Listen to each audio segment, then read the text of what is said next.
What the hell did I just do? I don't know what you did. I'm just watching it though. I'm being entertained by the fact that you're struggling. You're still struggling. Just Yeah. close it. Why don't you just close it? Actually freeware right now. The creators of GGP are actually working on another fighting game that's gonna be coming out for uh, um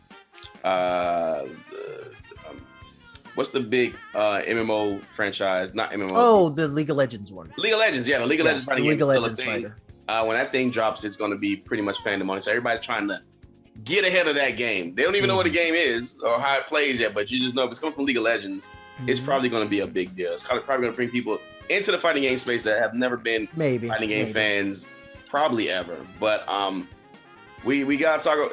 You could tell that something's going on when King of Fighters developer SNK Playmore announced that they are now working on some type of rollback. It's very, very, very. Now they got this thing called Only in Japan. If you don't know about, which means that they only do technology that's made in Japan. Yes. But for people who are fighting game fans or fans of just good net play in general, it's not. It's not good.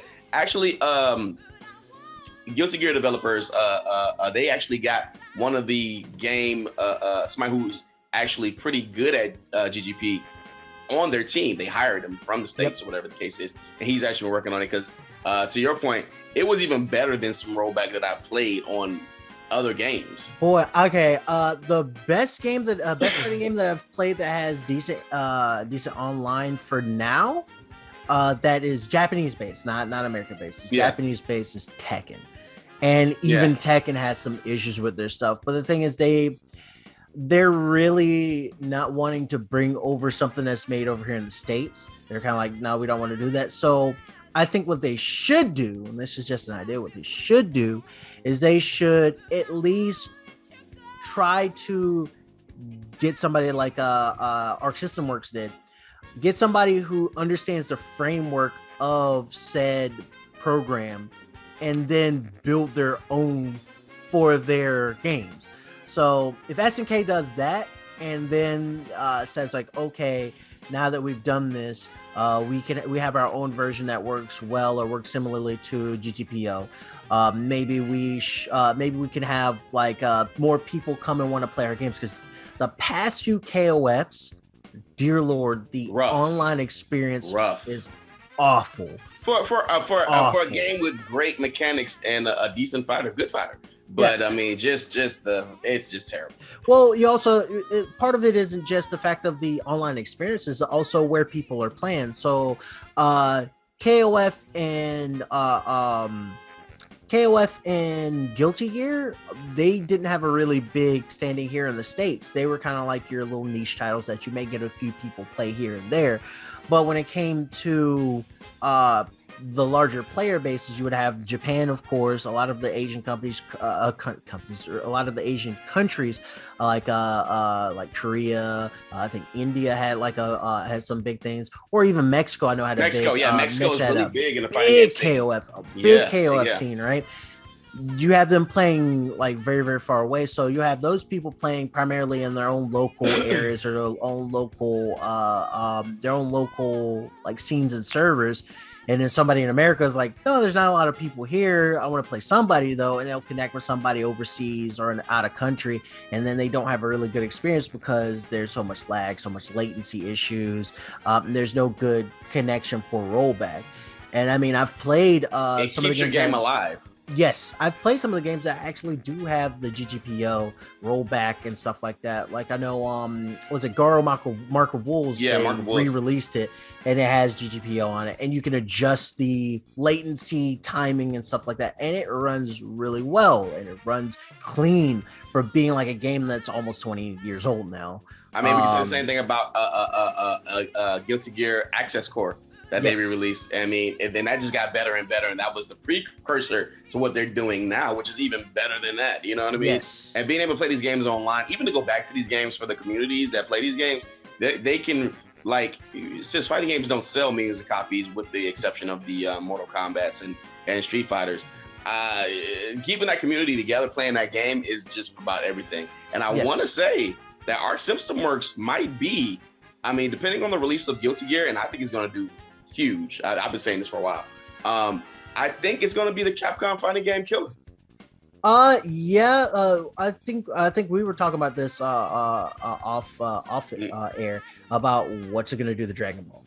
Like Dragon Ball is the next thing. So if we go by sales though, if you want to go like what Dragon Ball sold and is still selling, and then whatever Guilty Gear does, if we put those two fighting games up against Capcom's last two outings, it's rough. It's rough.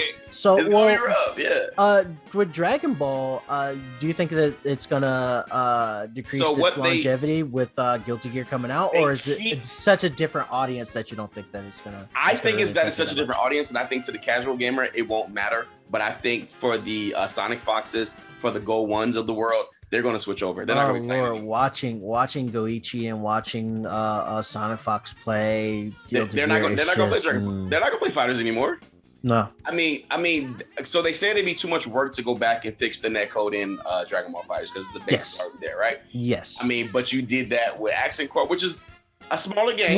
Well, they part of it is outsourcing too, because I think Arc System Works doesn't have that much of an issue with outsourcing. I know with SNK dealing with like Garromark Wolves, it wasn't them who implemented into their system. They had a third-party company come in and insert all the stuff, and I think it's an American company that did. I forgot who it was that did it. And I know that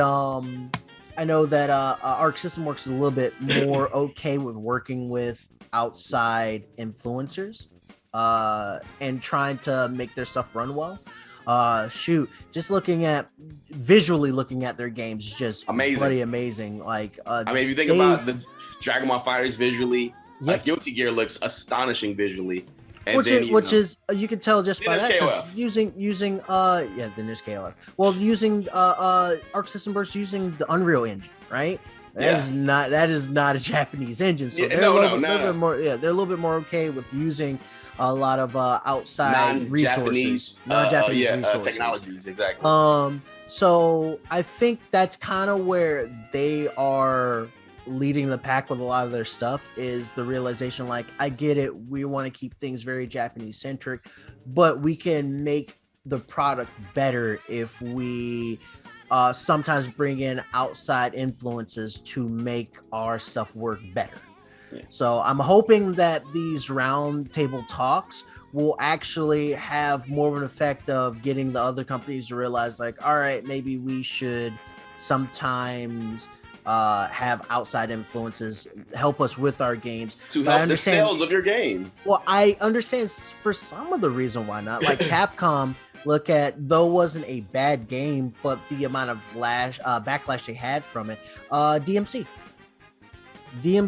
wasn't a bad game, but it wasn't Japanese in-house.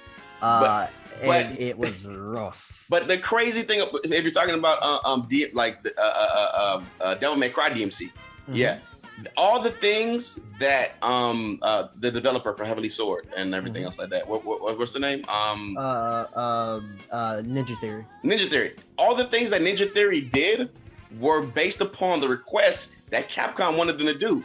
Capcom did not give them free reins. They gave the director over there, they wanted them to do things just like this and make it just like that.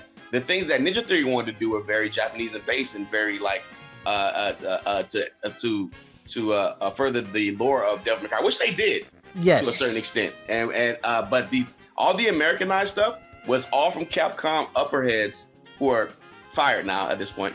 And those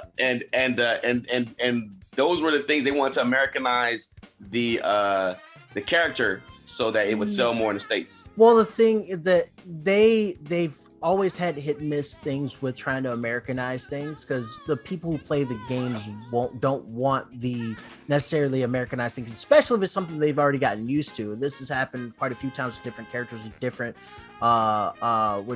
IPs, from video games to like media, right? They try to do like, well, we're trying to make a Western influence to a Western audience. I mean, it doesn't necessarily work that well. Like RE's tried to do it. Just Capcom in general has had a lot of hit and misses with that.